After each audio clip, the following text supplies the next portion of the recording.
The Cubs have finally benched Kyle Tucker, who's been struggling.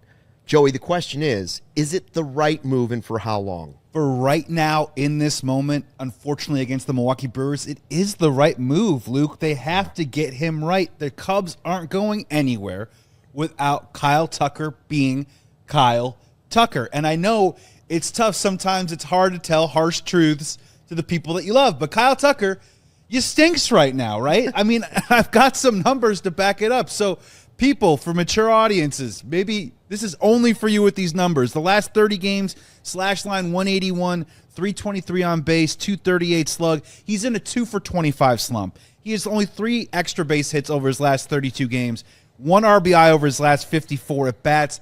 I mean, Luke, this is not the first half player that I think a lot of Cubs fans fell in love with. It is almost a night and day in terms of production. We don't know if it's physical. We don't know if it's mental. It could be a combo of both. But sitting him right now, it's a long time coming, and it is necessary. It's interesting because I heard Mark DeRosa on MLB Network, who I greatly respect, who has been the manager of a Team USA, and who I thought would have been a great manager for the Cubs someday, say, listen, one of the 10 best players in baseball, I don't care how much he's struggling. There's no way in a pennant race I would sit a top 10 guy. I would say we live and die with you, and that's what's going on. So what was it that triggered the Cubs to actually finally make this move? Because fans were ready for it. Fans were ready for it. But what triggered Craig Counsell to make this move that Mark DeRosa said, I would never do that? Was it that he didn't run down and that the boos were there? We've gone so far that we've gone from extend Kyle Tucker signs all over the bleachers all season long and people peppering the Cubs with why aren't you signing him, throw all the money at him, to him being booed loudly by Wrigley Field during the biggest games of the season because he didn't run to first base. All respect to Mark DeRosa, I think it is a combination of factors right now. If you just start with the production, on the physical side of things, is it his finger? Is it his knee? He slammed a foul ball off the Royals on July 22nd. He only has 2 doubles since then. He's hitting 189 over his last 74 at-bats just in that span. And, oh, yeah, that's right, still does not have that home run. So, okay, that's to Mark DeRosa's point of physically, production-wise, maybe he isn't 100%, but you ride this guy out because he's a gamer, he's gritty. I'm all for that. But, Luke, what we've seen over the last week or so, beginning in Toronto, culminated with what we saw yesterday in Game 1 about him so frustrated that maybe it is, he's a human being, taking some of the focus away a little bit. And when he does ground out to the first or second baseman for the 5th time, it's getting to him a little bit. And if he loosens up on the rope and doesn't run out a ball to first base, he's going to hear it from Cubs fans. Listening to Craig Counsell today, he did a whole lot of introspective, philosophical baseball is hard stuff. Yeah. Look, baseball is hard. The season is long. There are ups and downs. There are human beings trying to go to bat for his guy. That doesn't sound like a guy who's dealing with an injury right now. Maybe he is dealing with a guy who's a little banged up, but now mentally it's starting to bother him. Mechanically it's starting to bother him. And if he can't have all those facets clicking in his game right now, this is what it's come to. Kyle Tucker benched. I agree with D-Row in that they're going nowhere without a great Kyle Tucker, and you live and die with that. However, we don't know the actual conversations that are going on behind the scenes, and D-Row led to this as well. We don't know if Kyle Tucker after the game said, man, I need a day. I need a couple days. This is too much. I need to reset. That's possible. That is a possibility. It is possible that Craig Counsell is covering for an injury. Pat Murphy, the manager of the Brewers on the other side, who is buddies with Craig Counsell, went on the score and said, he's hurt. I think Tucker's hurt. He's like, I don't have any information that proves that he's hurt, but he's not the same player. I think he's too proud. I don't think he's willing to go out and say I'm hurt. I think he's hurt.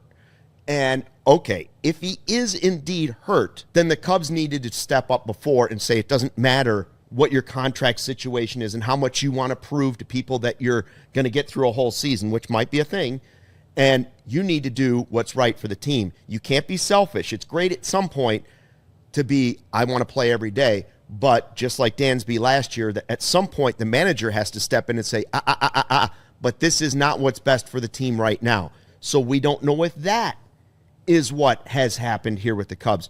We just don't know behind the scenes. All we know is the numbers prove, as you said at the beginning, he's not who he was before. He's not who he's been his entire career. This is the worst stretch of his entire career. And he was showing frustration in a way that this guy doesn't do it.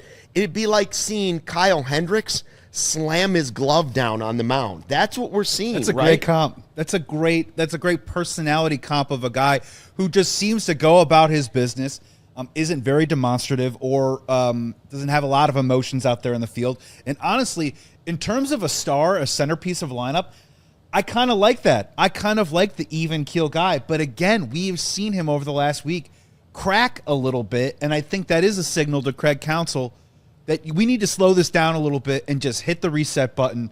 Whatever it is, just whatever you do with the Nintendo, you just plug it in, plug it back in, plug it out, plug it back in. Hopefully it works.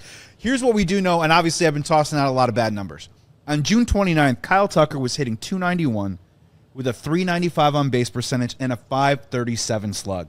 I'd like to believe that that is more of Kyle Tucker than what we've seen recently. So whatever it takes, and whatever maybe a little humility pill that Kyle Tucker needs to swallow to get back on the same page, it's happening right now. Unfortunately, it's happening during the Milwaukee Brewers series. I wish it happened a little bit earlier, but if it works, this is an interesting thing with Craig Counsell right now. Is he doing the right thing? Is he pushing the right button? And is it the timing correct? It's all interesting to see how it plays out in the next couple of weeks. There's no other button to push. This was it. This was the only button to push. This is the only way it gets fixed. Is he turning over on the ball and grounding? Yeah, the guy can't even hit a fly ball right now. And this is an all-star outfielder, as DeRosa said, one of the top 10 players in the game, who at the beginning of the season and a quarter of the way or half the way through the season is in the MVP race. He's not first, but he's in the MVP race. And now you have a guy, and you look across the field and you say, Yelich is having a better year than Kyle Tucker. I never would have said that early in the season. So I don't know how you fix him. Real quickly, does it make it – where does this put the offseason, bring Kyle Tucker back? Where does this put the odds of him coming back to the Cubs next season? From a Cubs fan perspective, I think it puts it slightly in peril for the first time. Because of the booing? Because of the booing, because of we're going to be talking about money that's all of us would love to have that's generational, but now is it 300, 400, 500? I don't think he's 500 at this point. Can he get it back up to that particular level? But I will say from a baseball perspective, if this works out, and if the lines of communication between Craig, the front office, and Kyle, if this gets ironed out and this works, if I'm Kyle Tucker, I do want to believe that this organization has my back, recognizes when maybe I'm pushing myself past my own limits, willing to protect me and my own investment as my personal production on the team. This can turn out to be a good thing for the Cubs organization. The most important thing, though, is we need Kyle Tucker, as you said, hitting the ball in the air,